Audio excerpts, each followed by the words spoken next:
Xiao Yan menerobos barisan musuh lebih dulu, api pemusnahnya berubah menjadi cahaya merah menyala yang langsung memusnahkan ribuan prajurit Taiksu.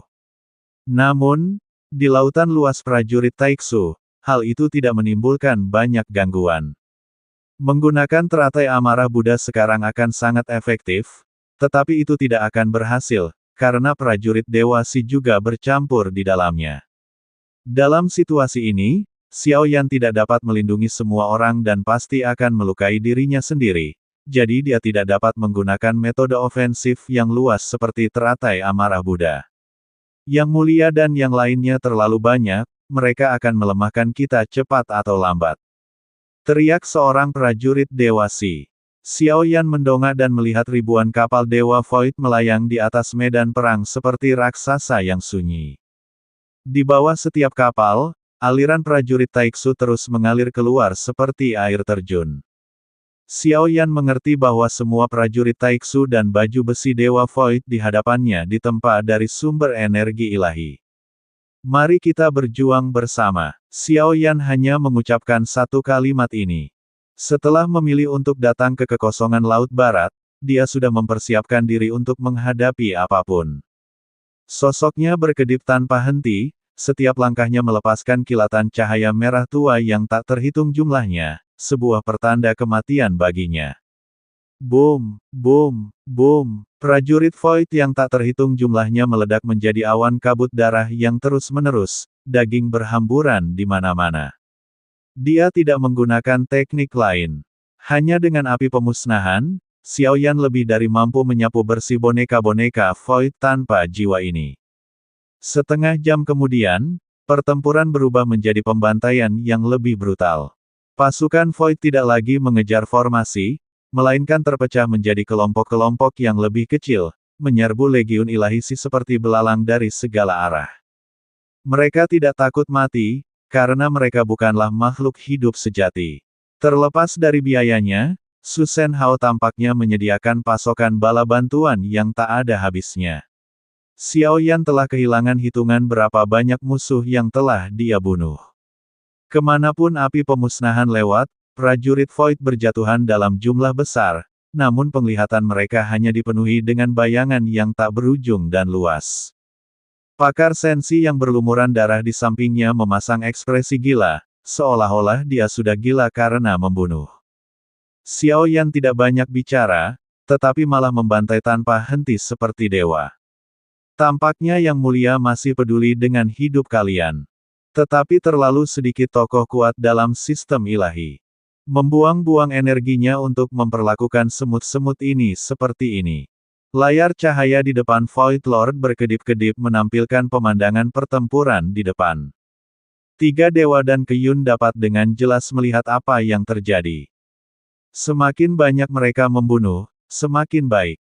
Bibir Void Lord melengkung saat dia mengamati dengan tenang, tampaknya tidak menunjukkan belas kasihan kepada prajurit Taiksu yang tak terhitung jumlahnya yang dibantai.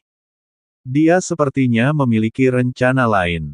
Apakah kau tahu mengapa? Suzu mengangkat alisnya dan bertanya.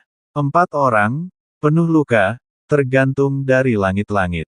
Tidak apa-apa, aku tidak akan memberitahumu, beri ruang untuk imajinasimu. Lihat saja bagaimana mereka mati. Suzu tidak bisa menahan senyum, tampaknya semakin banyak prajurit Taiksu yang terbunuh, semakin besar peluang kemenangan. Tepat saat itu, makhluk kuat dari alam kuno iblis abadi, seorang dewa abadi, tiba-tiba muncul, matanya berkilat merah, dan menyerang bangsanya sendiri seolah-olah dirasuki. Kekuatan jiwa Xiao Yan yang tak berdaya menyelimuti salah satu sosok itu, tetapi tidak ada kekuatan yang mengendalikan mereka, setidaknya bukan kekuatan jiwa. Semua makhluk ilahi yang turun mundur secara defensif sampai mereka kembali ke celah kehampaan. Xiao Yan segera memberi perintah, dan tidak ada yang mempertanyakannya. Medan perang selalu berubah, mereka hanya perlu mematuhi perintah. Para jenderal dengan paksa menekan sosok-sosok bermata merah itu dan mundur. Namun, Xiao Yan berdiri sendirian di depan, menantang dan tak tergoyahkan. Bahkan ketika para prajurit kehampaan ini menyerbu tentara barat ilahi, dia dengan tegas menyerang, memusnahkan semua yang mengawal mereka sehingga mereka dapat mundur dengan aman. Dia tidak bisa membiarkan kematian yang tidak perlu di sini. Kekuatan mendalam Xiaoyan seperti aliran prajurit kehampaan yang tak berujung menyerang dari kehampaan. Seperti batu karang keras kepala yang menolak mundur diterjang arus deras, para prajurit Divine Sea meraung ke arah Xiaoyan saat mereka mundur ke dalam celah kehampaan. Aku akan menempuh jalan berdarah ini sendirian. Sementara itu, di kehampaan timur celah kehampaan, operasi lain diluncurkan, mencoba menerobos dari berbagai arah. Para prajurit Divine Sea bertempur mati-matian, sementara Xiaoyan sendirian memasuki lautan barat. Di dalam kehampaan, dia segera mengangkat tangannya, dan panji penekan jiwa muncul di hadapannya. Ye Tian, sekaranglah saatnya kau membuktikan dirimu. Lihatlah terbuat dari apa iblis-iblis yang telah lama tertidur ini. Suara Xiaoyan menggema, dan awan ungu hitam terbang keluar darinya, mengembang seketika. Kemudian, sosok-sosok yang tak terhitung jumlahnya muncul di belakangnya.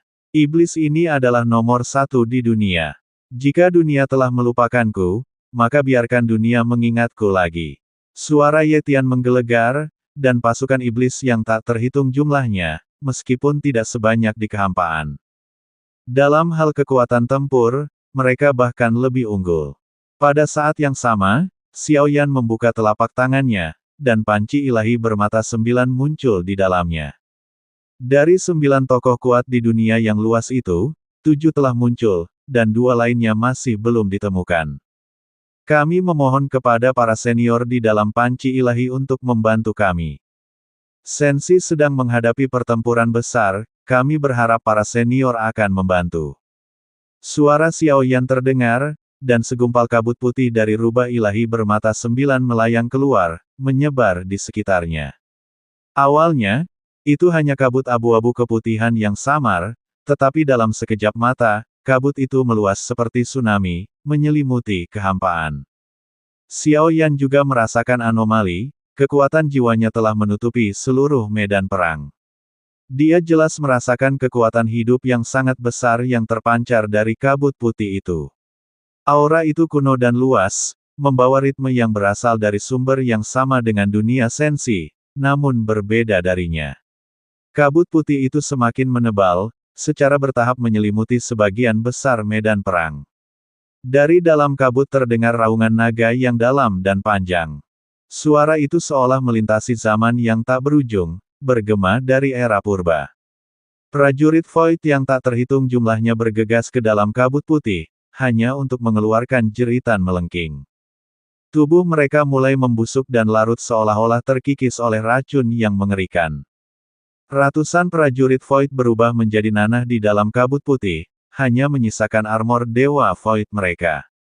Dia melihat siluet berbentuk naga raksasa samar-samar muncul di kedalaman kabut putih. Tubuh naga itu berukuran tak terukur, memiliki aura Master Naga 9 Yin, tubuhnya terjalin dengan berbagai nuansa kelembutan abu putih.